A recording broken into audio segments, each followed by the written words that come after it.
Think about a baseball genius. The Rays should be at the top of the list. Constantly led by Yale graduates, analytical, obsessed freaks, leading to 5 playoff runs in a row, making it to the World Series. All while refusing to spend any money with a cheaper budget than over half the league. But what happens when your franchise hitter goes to prison? Judges in the Dominican Republic just found Tampa Bay Rays shortstop Wander Franco guilty of sexual abuse of a minor. That happened over a year ago, though this year the stadium was destroyed. On the field, over half of their pitchers got hurt. Their attendance fell by half, fans became disinterested, and one of their top nerds in the front office left for Miami. The Rays' playoff odds are officially 0.0%. What do they do? How do they fix it? And the real question is, can the Tampa Bay Rays get back to this? He is under it, and the Tampa Bay Rays have just won the American League pennant. Dating all the way back to 2011, the Rays were being labeled as the smartest team in baseball. The franchise only existed for a little over a decade, had made only 3 playoff appearances, but were quickly becoming one of the best cores in baseball.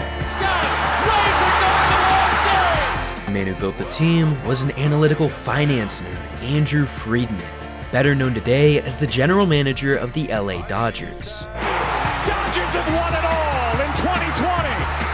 Birthday party, Los Angeles. Your Dodgers have won the World Series. Today, he has the power to sign the best free agents in baseball year in and year out. And thanks to Kalshi, the sponsor of today's video, we can actually predict what Andrew Friedman does this offseason and win money for it. Friedman's Dodgers have a 16% chance to land the best free agent in baseball, Kyle Tucker. The Rays, they have no chance. Nobody's put a penny on them. Please do it, it'd be hilarious. Let's say you put $10 on the Dodgers getting Kyle Tucker. Well, you could win $52. Let's say you put $99, you could win $421. Kalshi is the world's first and by far the largest federally regulated prediction market exchange in the United States. So let's say you buy a contract at 50 cents and your yes or no prediction is correct. You'll receive $1 per contract, meaning you profit 50 cents. If you want to try it out, Kalshi is giving you $20 when you use my link kalshi.com/purelybaseball and enter code purelybaseball after you trade your first $100. Just use the link and code down below in my description box, because at the end of the day, Kalshi is for the people who look at headlines and think, I could have called that. And now, you can get rewarded for doing so. Have fun trading, and of course, thank you to Kalshi for partnering with me on today's video. Now, let's get back to Andrew Friedman when he wasn't with the Dodgers. For him, everything began back in Tampa, Florida, with a much different organization. One that had to build a baseball team from scratch. There was no foundation laid. It was all his responsibility. So, where do you start with a blank slate? All you have is a team that has missed the playoffs for 8 straight seasons.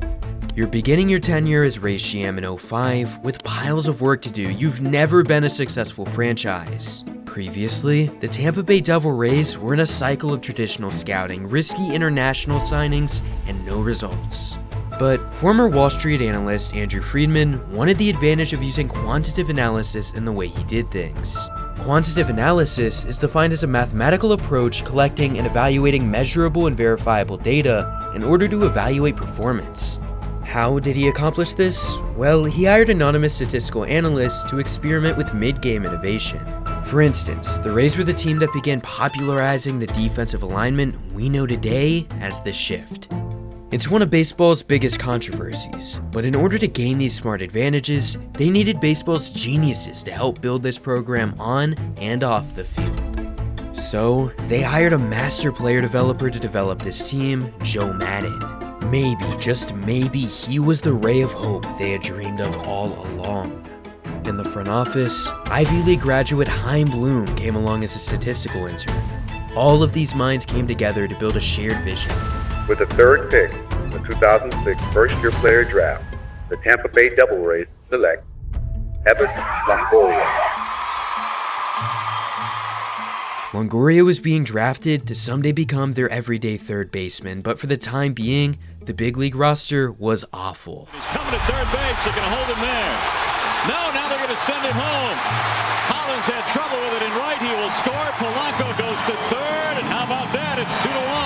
They were knee-deep in a rebuild, but had been building something now for years, and the face of their franchise was Carl Crawford. deep to right. And another one. That's deep into the stands. And Crawford. CC was probably the first player that I truly saw, stood next to as a guy who I thought was a superstar, and his impact was felt for sure. He was their superstar player, and that had high expectations and inspiration for the young players. And there were times when I'd get there and CC would be getting done with his lift, getting done in the cage. And I would get there early, before the sun came up. And again, somehow CC was coming out of the cage, done with his work, full sweat. And I'm talking 5:45, 6 in the morning. In 2006, Crawford had been in the league for 5 seasons, had insane speed, resulting in an immense amount of triples and stolen bases. You may wonder how the Rays managed to retain a veteran like him for so long, and that's because as a young player, the Rays envisioned his high potential. Specifically, thanks to a sports writer by the name of Bill James, multiple studies prove that players peak in their mid to late 20s. This implied that it would be in their best interest to extend the young Crawford at the age of 23. It was a risky decision for a cheap team to pay a guy in a multi-year deal who hadn't proven a lot at all. As we saw over the next coming seasons, Crawford was a real hitting machine in their lineup, the guy to build around. Crawford going back of the run, leaps. He made the catch.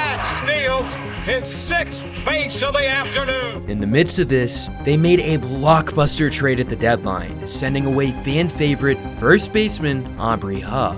4 home runs, that ties the Devil Ray record. Now watch a hanging breaking ball and his eyes light up, and look at him just kind of surveying that ball. Devil Rays fans felt heartbreak. This was a guy who once broke their franchise home run record. Instead of Huff being a part of this journey, it would be Astros minor league prospect Ben Zobrist. This prospect was yet another infielder, just like Evan Longoria. It's clear they had a vision. A young wave would be coming to Tampa shortly, but we weren't there yet. The 06 Rays finished 5th place in their division with over 100 losses. Aside from 5 hitters being below league average, the real problem was the dreadful pitching. I'm talking a bad bullpen, a bad starting rotation. The only glimpse of hope that they had in that department was 22-year-old lefty all-star Scott Kazmir, who had one of the most unorthodox deliveries in the league. He had earned AL Pitcher of the Month in September and was well on his way to becoming one of the best pitchers in baseball. But first, they had a major offseason going into 07, beginning with free agency. They shook up their entire lineup by making this massive signing, acquiring Japanese international star second baseman Akinori Iwamura on a multi-year contract. The contact-hitting star from Japan with a great glove was joining a Rays team that believed that he was an undervalued asset. At just $4.5 million per year, this player was a bargain, and it was only the start of their offseason. This next signing was again the Rays attempting to capitalize at maximizing their value through a favorable financial contract. And who better than the 29-year-old Carlos Pena, who had been a guy showing big flashes now all throughout the 2000s. His issue came in the form of his mechanics, as he famously resisted coaching input and insisted on his way of hitting. This stubbornness stemmed from confidence in his own abilities to someday be one of the best sluggers in baseball doing it his own way. But the Rays saw and knew he was the easiest fix they could find. They looked at him as a curious, analytical mind who wanted to get better at the game of baseball, giving him full freedom with his own structure, letting him make his own adjustments, and simplifying his approach at the way he sees the ball. See it, hit it hard. And there's a high fly ball back into right field. That's got some carry to the wall. Gone! Big fly ball to dead center field. Cameron there, and that one is gone! 2006 was a special season for several Rays. Despite the team still not meeting contending level performances, they had players like Pena, who at 46 home runs play extremely well. And he wasn't the only breakout guy. There were a lot of young 20-year-old players with something to prove. 22-year-old BJ Upton, 21-year-old right fielder Delman Young, and the usual suspects who were already good like Carl Crawford and pitcher Scott Kazmir. And speaking of Tampa's pitchers, despite one of the worst bullpens yet again, 25-year-old James Shields emerged as a legitimate option for this team. This ball club as a whole had a core to be successful, but just needed to come up big. So with momentum building, Andrew Friedman made a gutsy decision, arguably the boldest moment of his young career, dealing the top prospect in MLB to the Twins in return for star pitcher Matt Garza and contact hitting shortstop Jason Bartlett. Separately from that, the bullpen was being rebuilt, star rookies were ready for the big leagues, and what I haven't even mentioned is that they had the #1 pick in the MLB draft. With the first selection in the first round of the 2007 first-year player draft, the Tampa Bay Devil Rays select David Price, a left-handed pitcher from Vanderbilt University, Nashville, Tennessee. 2008 was about to be a Tampa Bay Devil, well, scratch that, a Tampa Bay Rays movie. Crawford swings, high fly ball, deep right, gone! Grand slam home run! Carl Crawford on a 1-0 pitch, hits a grand slam. Do you believe this? A 5-run seventh with nobody out. Crawford hits the slam, and the Rays lead 6-3.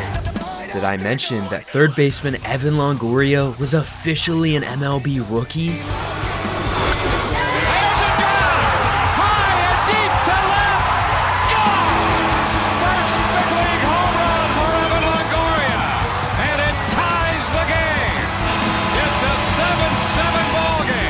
How about his defense? And a ground ball, diving stop by Longoria. Hill from its knees, scoop by Pena. He got it. Great play by Longoria. And with a playoff berth on the line, Caught! Bottom fishers no more. The Rays are going to the playoffs.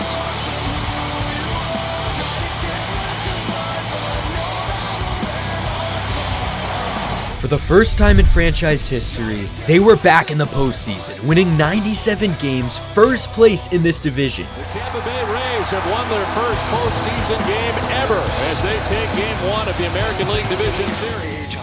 Strike three call. The Tampa Bay Rays have taken the first two games of this American League Division Series. Struck him out. In the postseason for the first time, the Tampa Bay Rays are headed to the American League Championship Series. In the Championship Series, their opponent to advance to the World Series was Boston. And this was about to be the craziest series in franchise history. Let's just say Game 1 wasn't pretty. They're at second and they're at third with one man out. The Red Sox take a 2-0 lead as Crawford couldn't handle a sinking line drive off the bat of Kevin Youkilis. They dropped Game 1, but didn't lose sight of what was next. Tampa Bay 1 for 8 tonight, and you see the hunt for Red October, the last 4 ALCS games. But Game 2 was bigger for Tampa than anyone could have ever imagined. In the first, Boston took a 2-0 lead on a deep double. Nobody knew it, but it was about to be a back-and-forth fest. Swing and a high fly ball, belted down the left field line. We are tied. Swing and a high fly ball, hammered left field. That one over the head of Crawford, and it's gone. First throw for Pedroia, and the Red Sox are back in front. And then, minutes later, got some there. Oh, baby, is that launched deep into the night, and we're tied. They continued adding to their lead with a couple of base hits, leading the Rays again being in front. And then, the 5th inning happened. Josh Becker, 175 strikeouts. Another fly ball to left off the bat of Pedroia. Crawford back at the track, at the wall. It's gone. And he crushes that ball deep left field. Red Sox have tied it. And another towering fly ball deep down the left field line. Is that fair? It is fair. And it's long gone. Afterwards, the Rays prevailed again.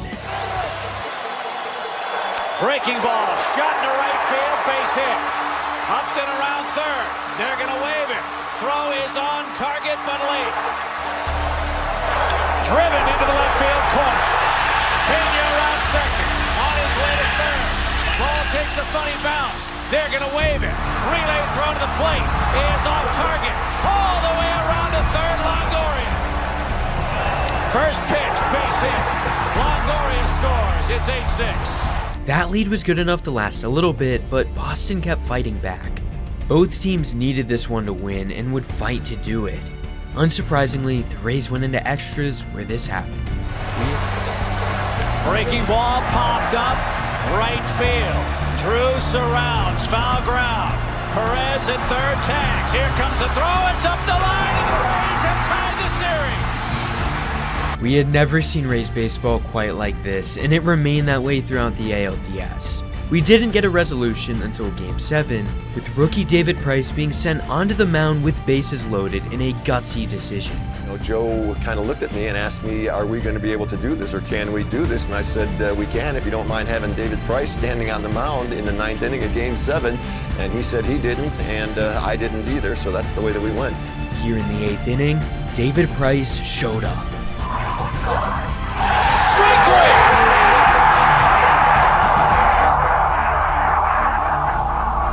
3! Price thought that his night was over, but this couldn't have been further from reality. Okay, so going back out for the top of the 9th. Walk the leadoff man. Price was on a mission, getting one out and then another.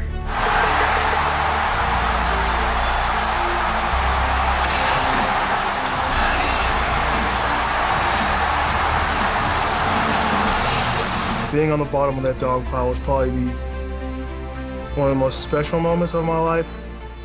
See the pure joy and happiness on those grown men's face. To me that was everything I needed right there. Excuse my language, this is a once in a video thing, but the Tampa Bay Rays said F the Red Sox, this is our year, we refuse to take no for an answer. But their next challenger, Philly, was just as good as them, if not better. Led by slugging first baseman Ryan Howard and the superstar second baseman Chase Utley. And finally, it was time.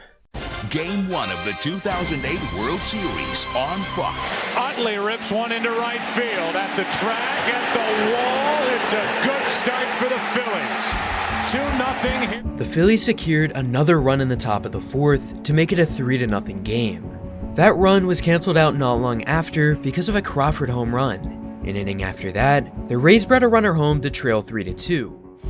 The Tampa Bay Rays will have the heart of their lineup bat in the bottom of the 9th. Have had 4 of their 7 wins this postseason. Been in the come-from-behind category for Joe Matt. As the 9th inning came along, they were down a run and had 2 outs. Take Game 1. Pedro Feliz backpedaling to squeeze it, and it's a 3-2 final. Little did they know, this series was about to get a lot worse.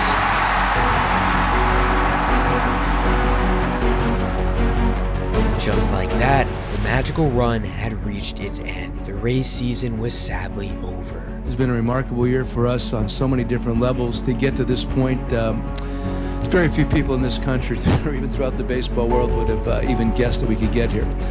They were approaching the offseason as the runner-ups, not the champions. And yet, they still looked incomplete in free agency, unwilling to spend money, sticking to their roots of drafting and developing. Finding new ways to replace top talent, losing key veterans, but still finding key value at big positions. But most importantly, they were planning new strategies, analyzing what could work and what wouldn't. This all came after they missed the playoffs in 2009, a year off from their iconic World Series run. Missing the playoffs was obviously viewed as unacceptable from a front office as smart as theirs. The flaw with the 2009 Rays was easy to diagnose. They had virtually zero production from their pitching rotation. So, they needed to improvise. How do we substantially improve our pitching in one season? And that's when they landed on utilizing the defensive shift, which is defined as moving your defensive infielders to where you think the ball is going to be hit. In 2010, we saw them shift 88 times more than anybody else in the majors.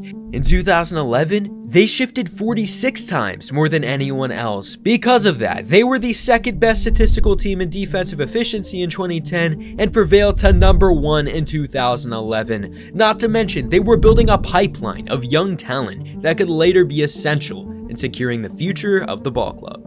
And I mean, this included trading soon-to-be expiring contract pitcher Matt Garza to the Cubs. In return, they acquired young pitching prospect Chris Archer.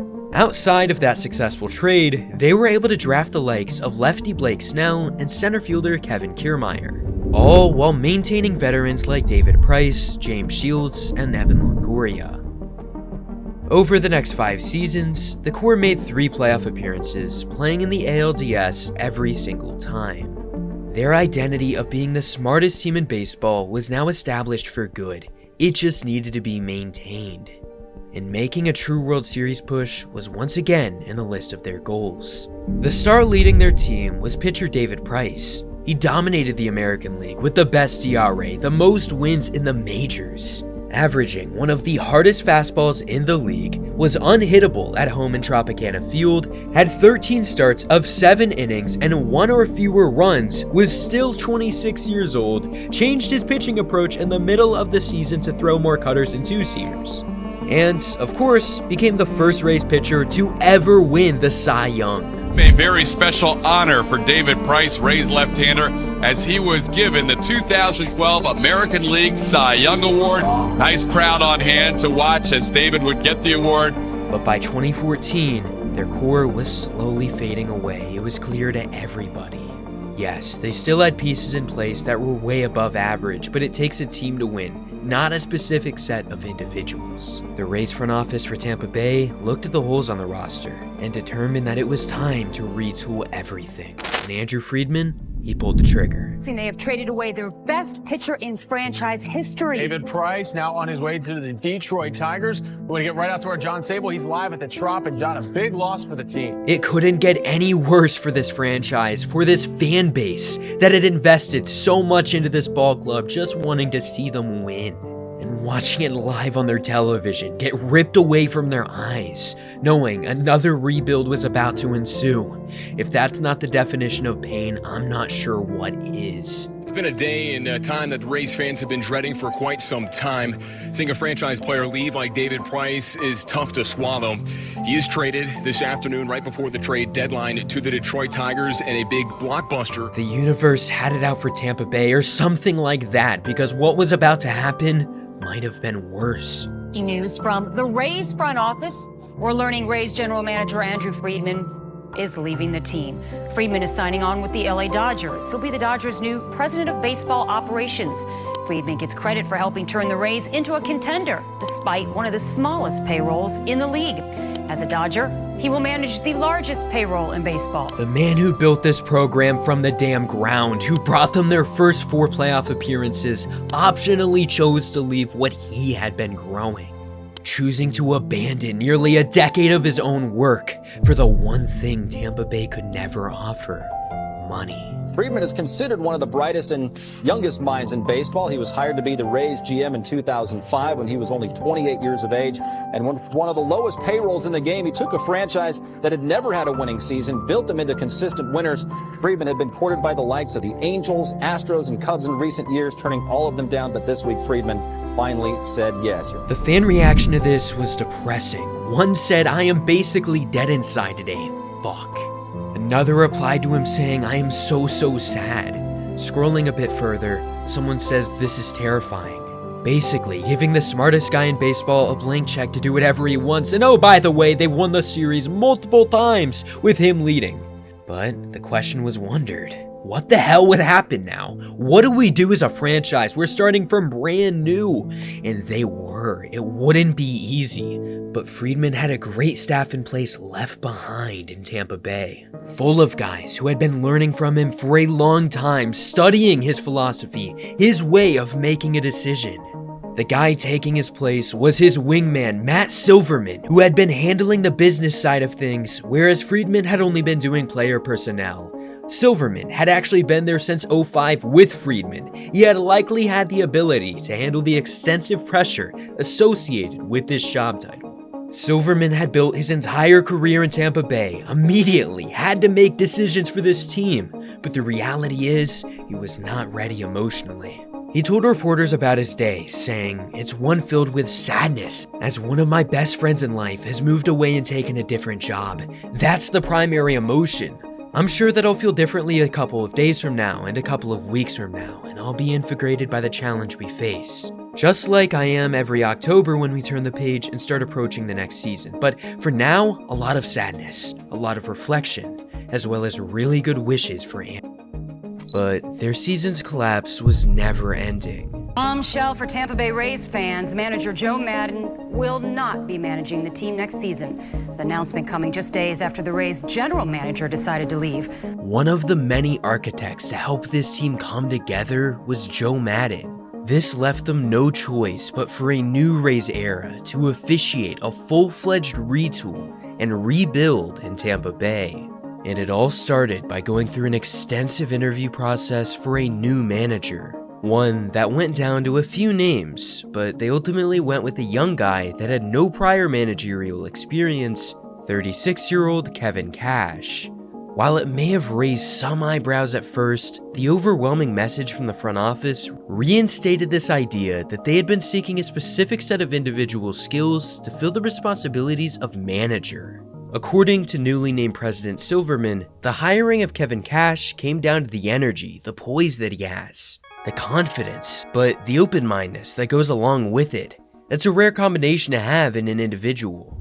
What do you want to see Kevin in a lineup? For 9 years, we had the Rays way with Joe Maddon and the small ball. What does a Kevin Cash team look and play like? Well, I think you kind of wait and see how the team shakes out. Lineups turnover, personnel changes and stuff. I think you always want to have the consistency of play, the hard play. To steady the franchise with a frustrated fan base, former Yale intern Chaim Bloom was promoted to Vice President of Baseball Operations, alongside Eric Neander, who was also promoted. But enough was enough. It was time for him to get busy, build this thing from the damn ground up. After finishing towards the bottom of the AL East division, where did they go from here? Remember, attendance had just dropped by thousands. They had the 22nd weakest lineup in MLB. All that was for certain is that they had a young star-studded pitching staff with a handful of great options. We can attribute those great players to the analytical investments made into their pitching lab throughout the Friedman era. But over 2016 and 17, they missed the playoffs in back-to-back seasons, embracing the reality of a rebuilding ball club. Yet, hope wasn't completely lost. Blake Snell, the young left-hander, finishing his warm-up tosses, leading up to his major league debut. Aside from Blake Snell becoming a prominent player in their rotation, we also saw center fielder Kevin Kiermaier go as far as winning the Platinum Glove Award. The team was slowly crawling their way back into relevancy, and one of the key figures they could thank for all of it was Matt Silverman. He not only reimbursed this young prospect farm system with the addition of Willy Adames, but he also began the Rays' next major pitching experiment. On the field, they started the opener. An opener is a relief pitcher who starts a game, usually working the first inning or two against the top of the lineup, before handing it off to the main starting pitcher.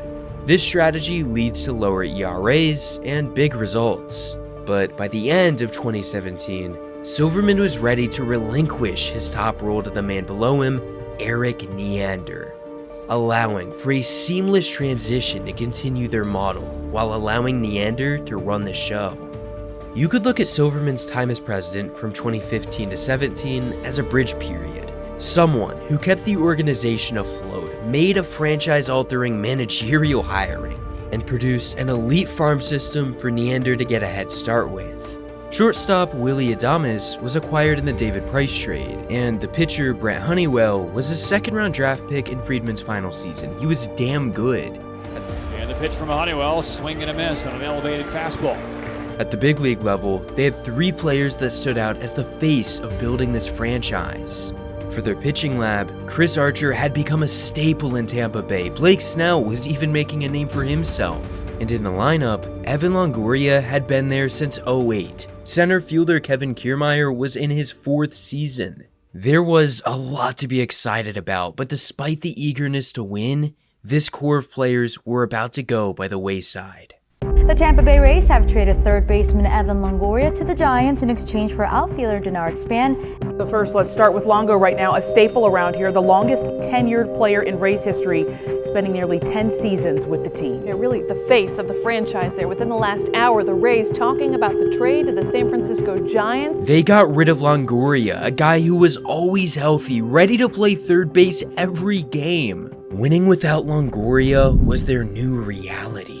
That's what the front office's vision included, a new wave of players for the Rays to surf their way into winning. By the 2018 trade deadline, they were barely levitating over 500 and made another massive decision, one that was all out depressing, getting rid of pitcher Chris Archer. As much as this news was hard to hear, their return made it all worth it.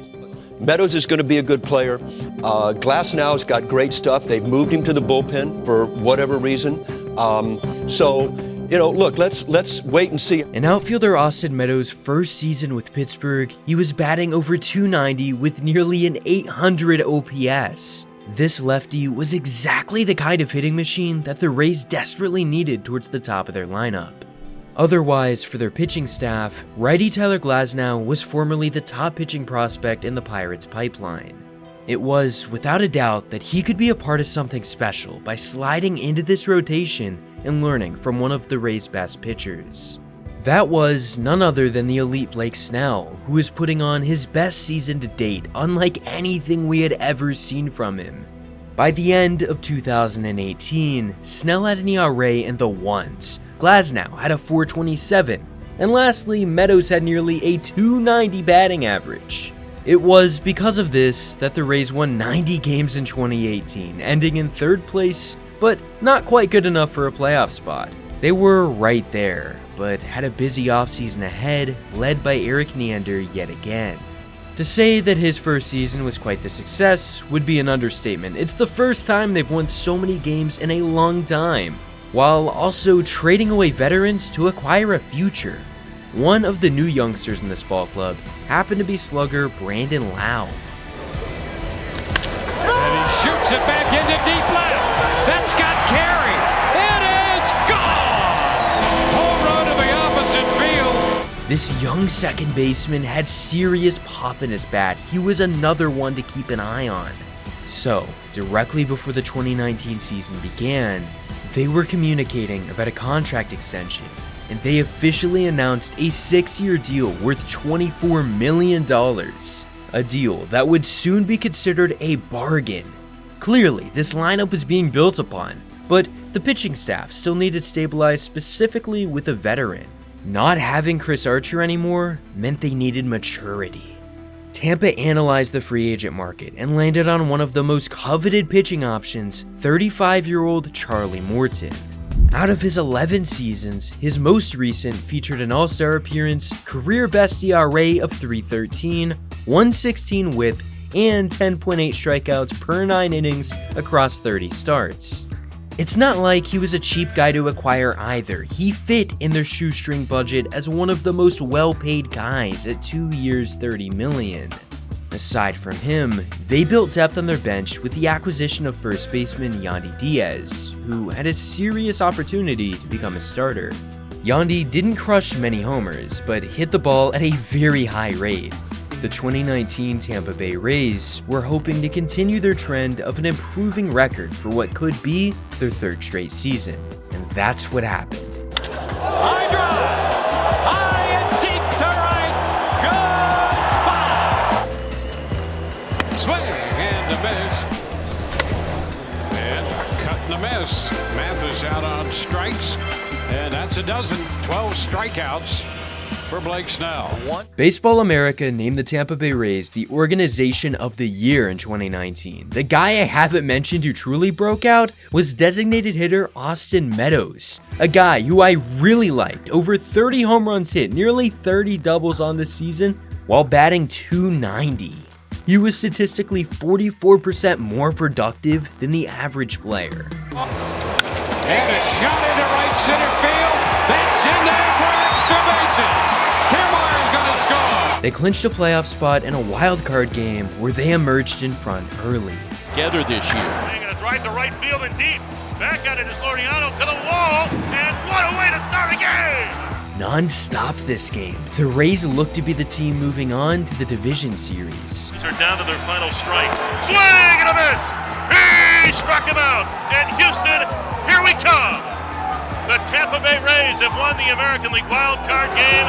Of course, they celebrated. They cheered that they were moving on to their first ALDS under Kevin Cash. Their opponent was Houston, the Astros, one of the best teams in the sport.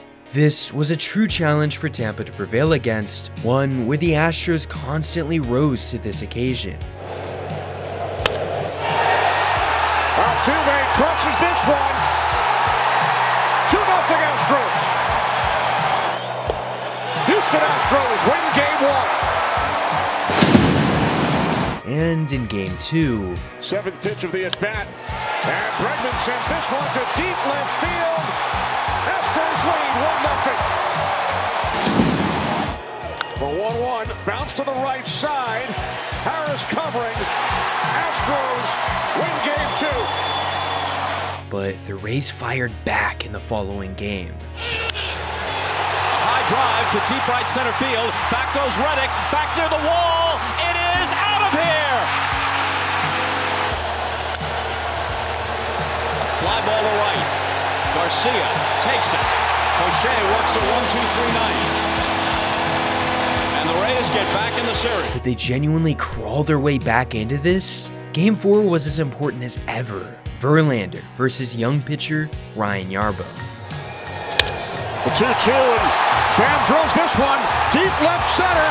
1-0 Rays. The Rays won Game 4 in a 4-1 fashion, but nothing mattered if they couldn't win their toughest feat yet. Superstar Garrett Cole versus Tyler Glasnow. But from the first inning, Altuve, base hit right center. Springer scores. Brantley in at third. A 1-1 from Glasnow. Right center off the bat of Bregman. It rolls to the wall. This will score 2. Astros lead 3-0. As this game went on, it continued to be a disappointment. The 1-2. Astros, Yankees. Saturday night, game 1. Going home early wasn't the inevitability they had dreamed for, it was the complete opposite. But no matter what, 2019 sparked something in this team. They weren't far off at all. In fact, I'd go as far to say they were just a few players away from truly being a championship level team. Though, unfortunately, it wouldn't be done with the genius known as Chaim Bloom, who left baseball's smartest front office to join the Boston Red Sox. Without him, Tampa stayed quiet throughout the offseason and only made 2 moves that would later shake this team, with by far the most notable being the trade where they sent outfielder Tommy Pham and two-way prospect Jake Cronenworth to the Padres in return for outfielder Hunter Renfroe and speedster prospect Xavier Edwards, both of whom had team control Pham simply didn't have. They could be a part of something that they were trying to do. We give a Pham up for Renfroe and a damn slapdick prospect? As for their only other move, it was extremely minor, but it was bringing in Cardinals outfielder Randy Arozarena, who hadn't really gotten a true opportunity. By the time the late 2020 season commenced, the Rays were one of the best teams in baseball, winning 40 games, the second most in the sport and the most in the American League. The only team that was better than theirs was the LA Dodgers, Andrew Friedman's new juggernaut of a team. The one that's payroll allowed for a blockbuster deal for Mookie Betts just earlier in 2020. Honestly, they were the empire Tampa Bay likely feared facing in the case of a potential World Series. As for the Rays team, most of the guys had already been in Tampa other than Randy Arozarena. A majestic shot. Randy came up later in the year and dominated September. The hope was he could now come in the postseason and play when it matters. And this guy had one of the best postseasons in league history. He hit ball after ball against the Jays in the wild card. They easily advanced throughout that series, taking them into New York City for their next playoff opponent, where Randy once again exploded. No, that one's hit hard right field. On the run is Judge going back. It's gone. They call it a home run. In between those, he got a million small hits and of course even bigger ones. He was the hero nobody expected, but the one that came suited up that led his team into the ALCS after beating the Yankees. But there was a problem, and a big one at that. If they had any desire to be in this World Series, they had to get through the team that had previously prevented them from doing so, the Houston Astros.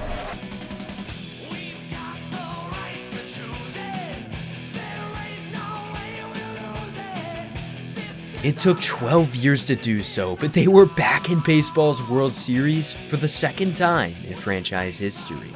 To add drama to it, yes, it was against Andrew Friedman's Dodgers, which he had now been developing for nearly half a decade. Friedman actually said, "We joked when I left the team that we were going to meet up in the World Series one day, and for it to actually happen is surreal." This wasn't even his first World Series appearance with the Dodgers. It was actually his third appearance. It was his 6th straight National League West title. So yes, he had been successful elsewhere, but the Rays had been winning too. Kevin Cash actually had a higher winning percentage to this point than Joe Maddon did with the club.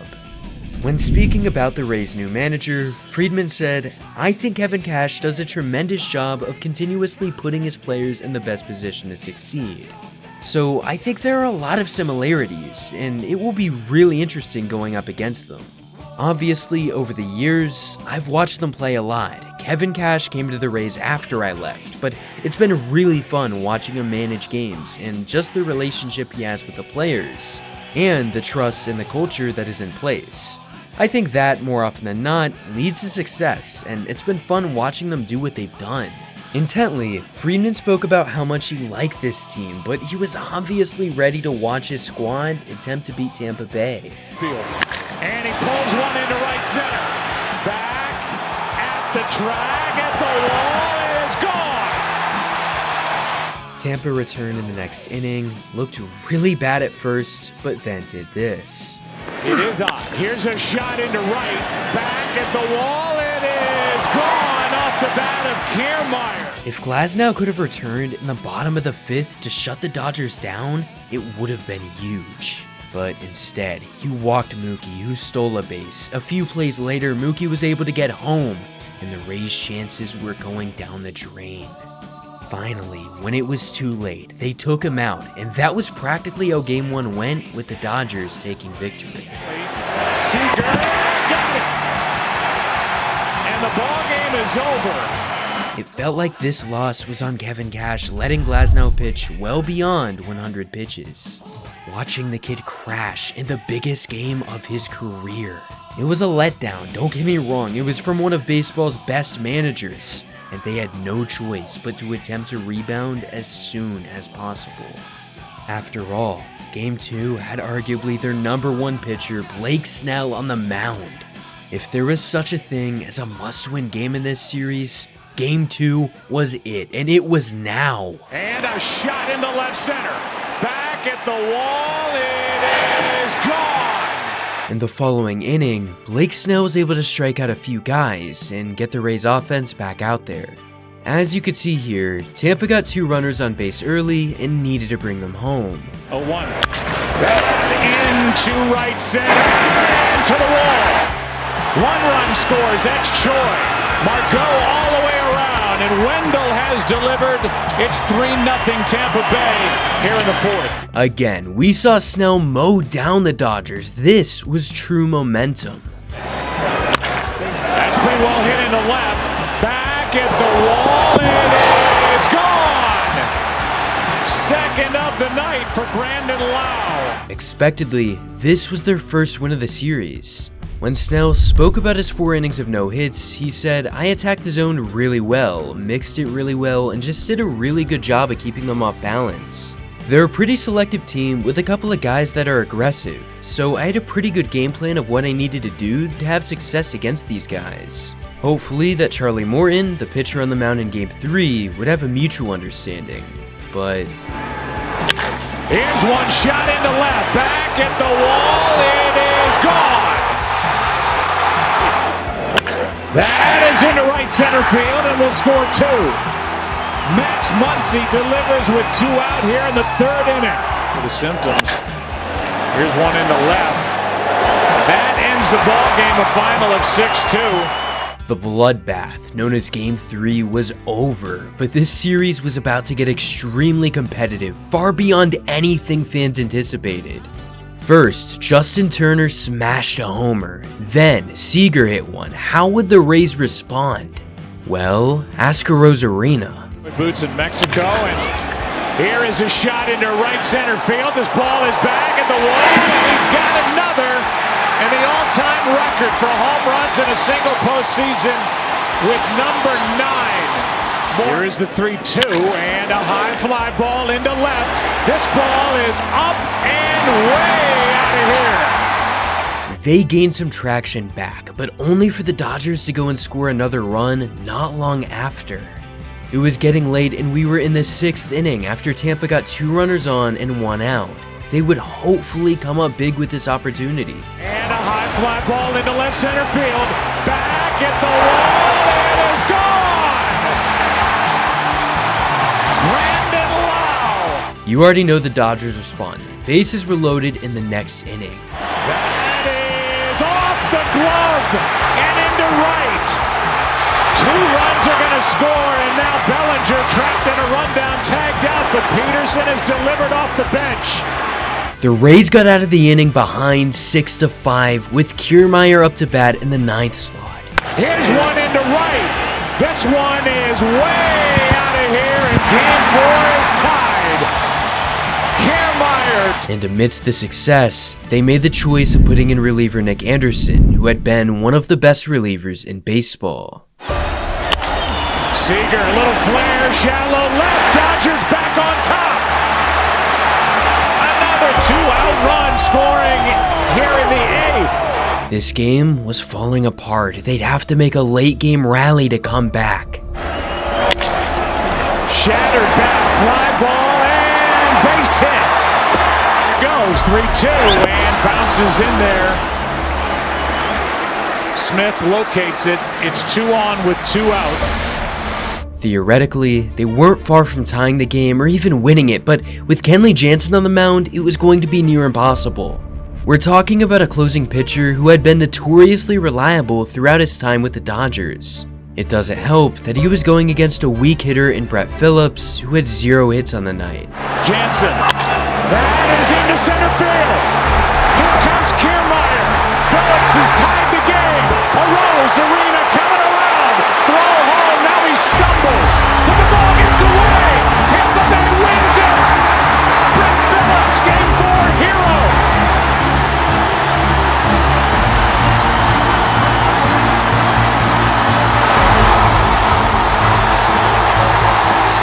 It was the craziest ending to a Rays game in franchise history. It was franchise defining. Cooler than anything that had ever happened to this team before. I'm having a hard time putting my emotions into words. First of all, what a great team effort on this win. It took almost 28 guys. That's what's special about this team. Just all come together for one goal is to win. We don't rely on one guy. It takes everyone. Yes, they had officially peaked with something insane, but everything was about to fall in front of them. We saw home run after home run. The Rays couldn't do anything in Game 5, leaving their fate to Game 6, with Blake Snell on the mound. But most importantly, Randy Arozarena up to bat. Here's one into right. That ball will carry. Back at the wall. It is gone. Arozarena has put Tampa Bay on top. The bottom line is that one run went a long way. Blake Snell was putting together one of his greatest playoff starts. His greatest, striking out more batters than you could imagine. This is the gem that would push this series into a Game 7. At 5 innings scoreless, the Rays maintained their lead. It of course was a tight one. Keeping Snell in for as long as they humanly could had to have been the game plan. In the bottom of the 6th, he worked one out, but let up a tiny single, no biggie, right? Well then... A short leash, 73 pitches, 2 hits, 9 strikeouts. Snell can't believe it. As Kevin Cash said, these guys need short memories and thick skin because this is the way we do it. Analytics made this awful Blake Snell decision, which obviously computers don't account for human emotion, momentum, confidence. Every damn thing that was on Snell's back that he wouldn't dare drop, the entire city of Tampa. But Kevin Cash opted for the bullpen, and everything went wrong. It's a 2-0. Hard hit and fair. Down the line. Hits the fence. Digging for third is Barnes. Then gets by Zunino. Tie game. Here's a play at the plate. Throw home. Too late. Dodgers lead. Fly ball left center. Back in the wall.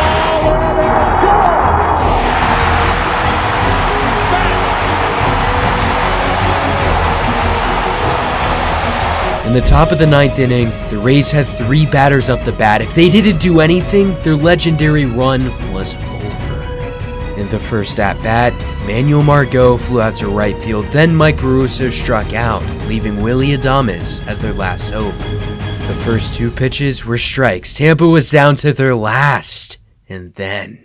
Strike 3! Dodgers have won it all in 2020! Their season was over, like in the past, just like that. And Kevin Cash had no valid excuse for pulling Snell. Want Mookie or Seager seeing Blake a third time. Not have been better tonight. I mean, the strikeouts, the pitch efficiency, the stuff, it was all really, really special. He put it all together for us in a big way. This was a haunting moment for a franchise that should have won, but failed because of one of the worst managerial decisions in World Series history.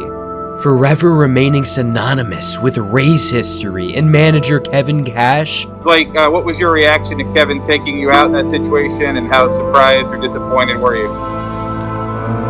Yeah, I mean, definitely disappointed, upset. I don't know. I just want the ball. I felt good. I did everything I could to, prove my case to stay out there. And then for us to lose, it sucks. The Rays in 2021 were still going to be amazing, but they were bound to make extreme changes across the board. After starter Charlie Morton hit the open market, he quickly signed with the Atlanta Braves.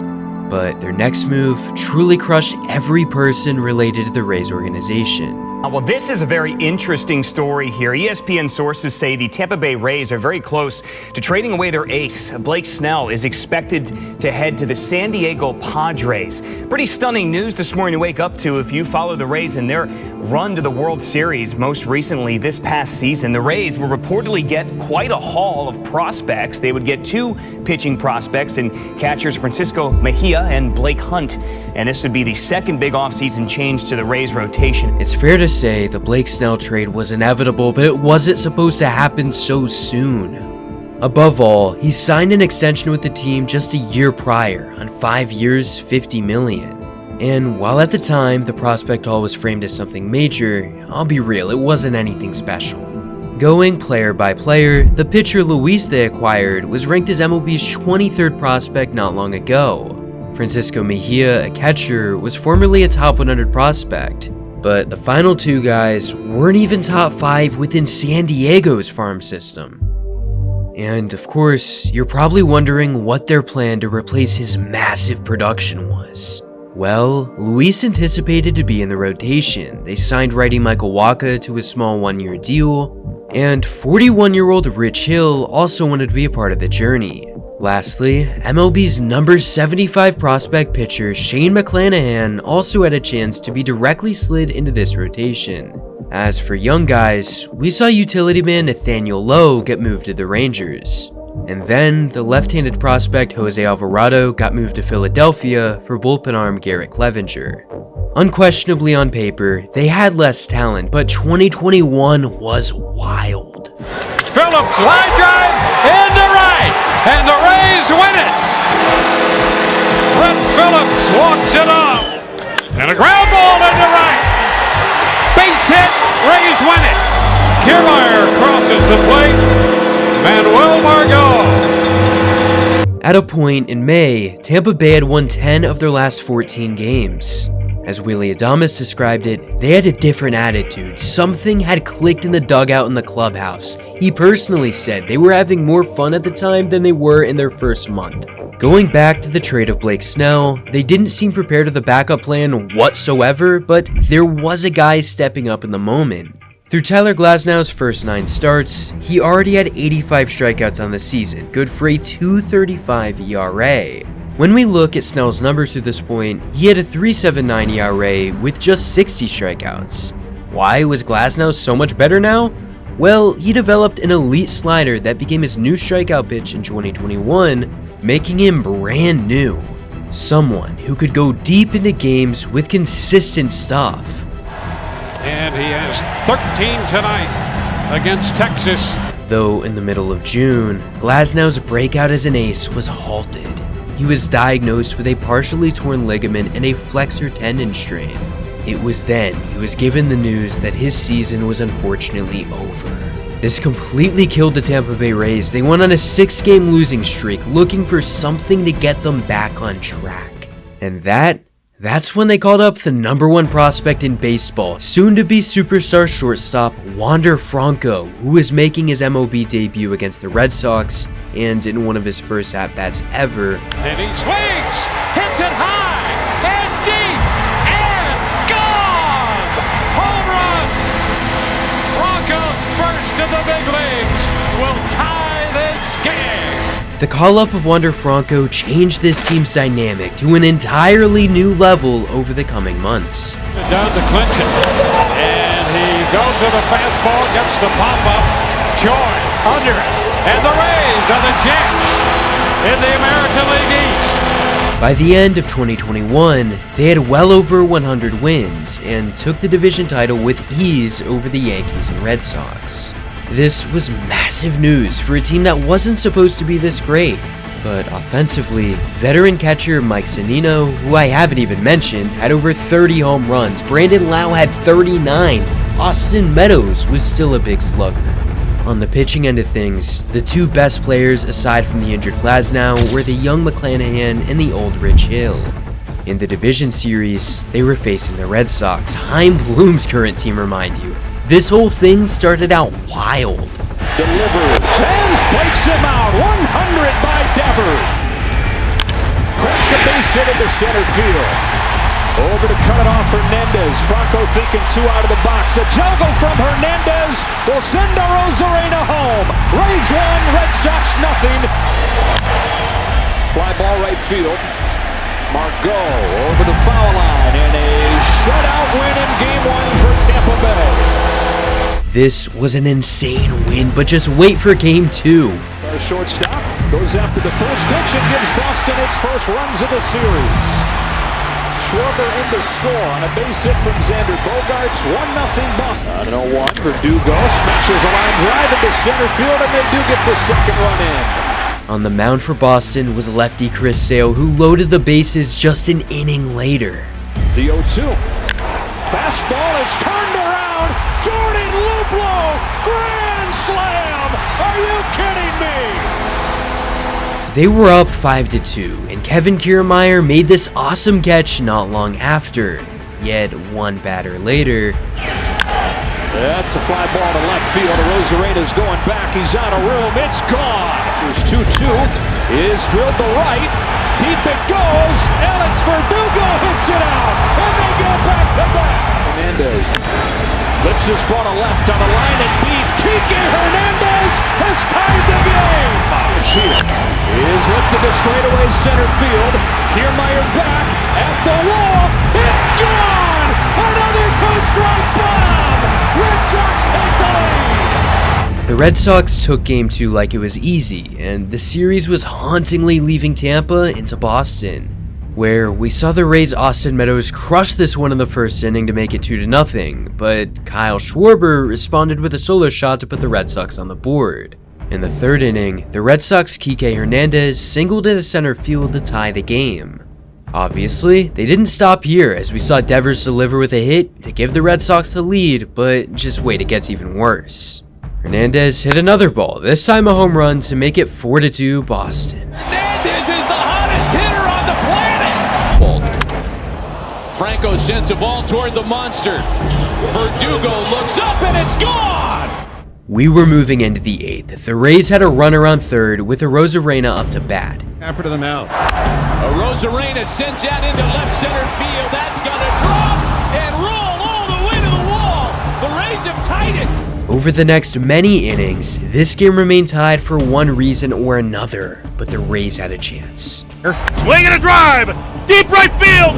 Get out of here! Get going! It is off the wall! It's a double! It wasn't a ground rule double. Tampa would have taken the lead, but they didn't. All because of this silly little hop the ball made here at Fenway Park. We had never seen anything like it. And yeah, the Rays blew that entire opportunity by striking out. So again, the Sox had a chance to win. Dino delivers, and there's a drive left field, high and deep, back by the wall! Gone! Red Sox win it! Christian Vasquez! All you could say about something like that is unbelievable. They were forced into this position where they would have to play from behind. Game 4 had to be Tampa's. And believe me, Game 4 might be the most bipolar game in all of this. Leading off was Arozarena. Goes to it here, driven to right center field, towards the gap. Renfroe launches and makes the play. If the name Hunter Renfroe sounds familiar, that's because Chaim Bloom signed outfielder Hunter Renfroe after he left Tampa Bay. Attacks the first pitch, hits it a ton, straight away center field. Gone!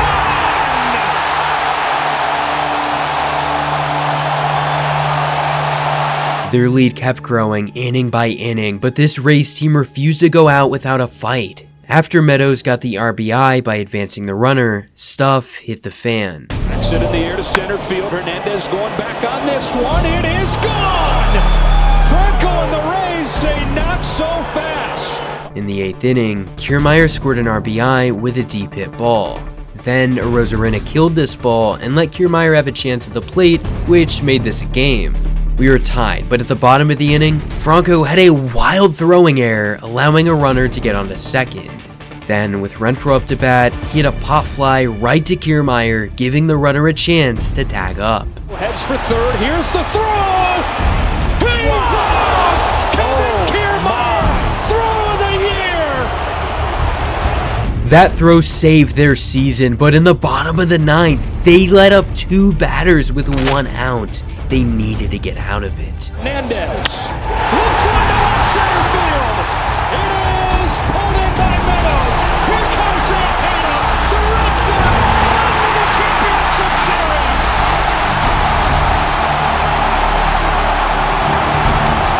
In the grand scheme of things, even though they were a 100-win team, it was over. They didn't have the starting pitching to go far. We're talking about a rookie, a 41-year-old, whoever damn else they had. That is why the Red Sox dismantled Tampa in only a few games. Over the next few months, the Rays only did one notable thing, which was massive, extending their young superstar, Wander Franco, to an 11-year, $182 million contract. The biggest in franchise history, the one that they needed to make without a doubt. Franco is just 20 years old, but even at such a young age, he proved in 70 games what all the hype was about when moving up through the minor leagues. He's a potential MVP Hall of Fame talent, and both parties are fortunate to get this done. Other than this move, nothing that big happened going into 2022, outside of Austin Meadows of course being moved for future star infielder Isaac Paredes. By the summer of that season, in June, they were a few games above 500, but began to fall apart. All at one time, we saw their center fielder, right fielder hit the injury list. Franco at shortstop was injured. Brandon Lau at second was injured. This roster was completely losing its juice. And it doesn't help that Tyler Glasnow was still recovering from his brutal Tommy John surgery he got the year before. It's no surprise that they lost 14 more games in 2022 than they did the year prior. Round 1 of the playoffs was a quick exit against Cleveland. This management was watching the decline of their great team and intended on finding ways to fix it. So, they made a move. Meanwhile, the Rays make their first free agent splash, signing Orlando native Zach Eflin to a 3-year, $40 million deal. The pitcher earns the largest free agency contract in franchise history. Zach Eflin would unquestionably slide smoothly into this rotation, massively upgrading the floor with a decent ceiling player. Tampa continued with their pitching moves by extending lefty Jeffrey Springs to a 4-year, $31 million contract. They were showing willingness to spend money. We had never seen this before. This unusual offseason was about to turn into the most unusual Rays season in history, 2023. Here's Jose Siri. Here's a shot off the bat of Siri. That has Carey. Gone! Ground ball down to third, and the Rays win this one a 1-2-3 ninth inning. And they are 5-0, win their 10th consecutive game to begin the season. The Rays were off to the hottest start in baseball, and not one person predicted this would happen. And the Rays have won 13 straight to begin the new season. They have matched the 87 Milwaukee Brewers and the 82 Atlanta Braves.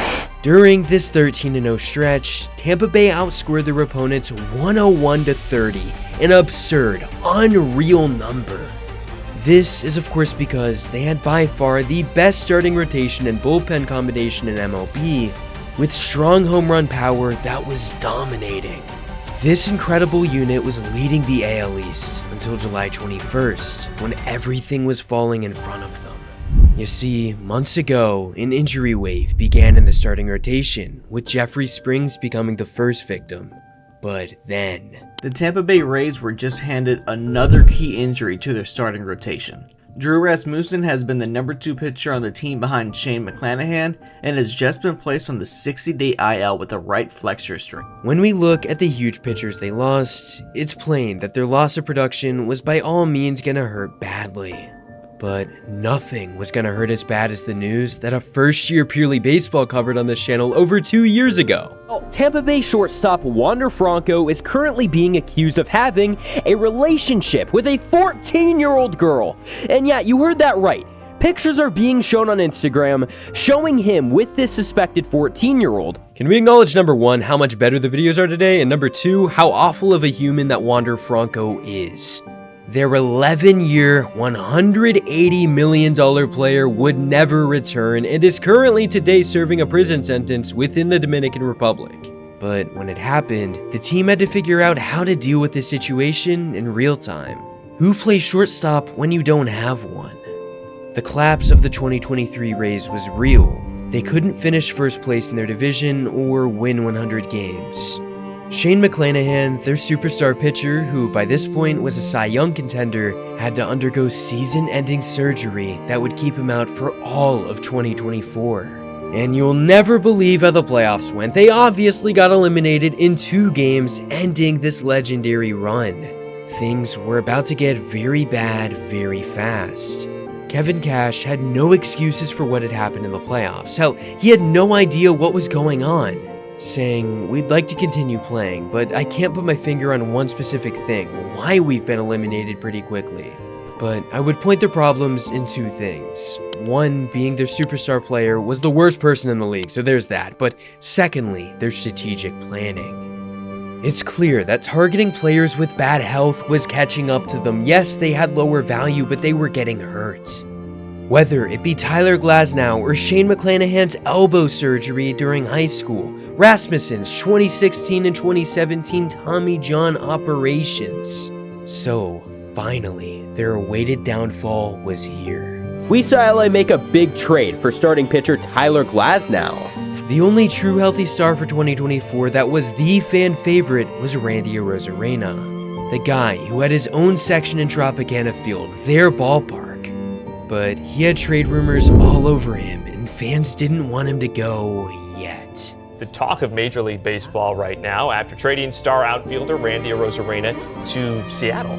They missed the playoffs in 2023 and showed no signs of improvement in 2024. As for their most recent season in 2025, they quite literally didn't have a home stadium because of a hurricane. On the field, the roster is aging. They have a few decent prospects, but nobody really stands out. Their only superstar hitter right now, their version of Carl Crawford or Evan Longoria, is the slugging third baseman Junior Caminero, who just hit 45 home runs. But the roster as a whole sucks in 2025. There's quite a gulf that the Rays have to try to overcome, and hopefully they can take some steps in 2026 to get to that point. Hey guys, so this is all I have for you today. It's my longest video of all time, so if you stuck through all the way, thank you so much. It really does mean a lot. I worked very hard on this. My editor worked even harder. If you want to support the work that I do on this channel, if you could like this video, drop a comment down below and hit the subscription button. It would really help me out. Thank you so much. Hope you guys enjoyed.